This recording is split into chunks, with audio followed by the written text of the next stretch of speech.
амьдралын бүр амар том трама нэг юм байдаг байхгүй бүр ингээд жинхэнэ өсвөр наснд учирсан хар тоглоом зэрэг би тэрийг бүр 70 80-тай болсон ч мартахгүй. Бүр ингээд би багш гэдэг хүнээс бүр хамгийн том муухай зүйлийг ингээд авсан сургуулийнхаа. Тийм манай мэргэжлийн багш биш. Хичээл ордог. Тийм нэг багш байсан. Тэгээд ингээд тэр багш ингээд бүсмөсийн санаа төгч хүн байдгүй юм бах та. Харслан шиг харагддаг гэл. Тэгэл өөр анги мангид орж намайг тэгж ярьж мэрэн зэ.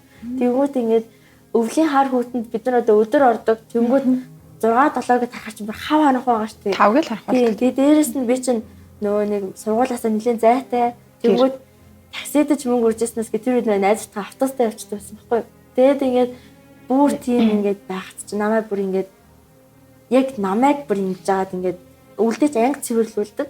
Онцлоод. Тэгэл бүр ингээд аавд би нэг хэлж үзсэн. Тэгсэн чинь ингээд өөрөө нөө багшийн хүүхд аав ээж нь хоёулаа багш зэрэг. Тэгсэн чинь ингээд намайг юус ойлгохгүй хэлсэн чинь яаж ч утсан багш чинь л зөв. Чи тэр багшийг ингээд тэгүүлэхээр юм хийсэн л байгаа гэдгсэн байхгүй.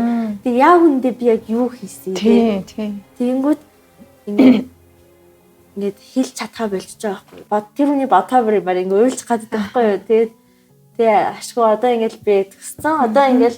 Одоо надад тийм мохоо ч тийм хүмүүс таахгүй байх гэж бодож байна. Тэгэл өсвөр насндаа илүү тийм яг найзуудтайгаа өнгөрүүлсэн. Найз минь чи өөрийгөө хараач. Намайг хар би бол чиний тэл.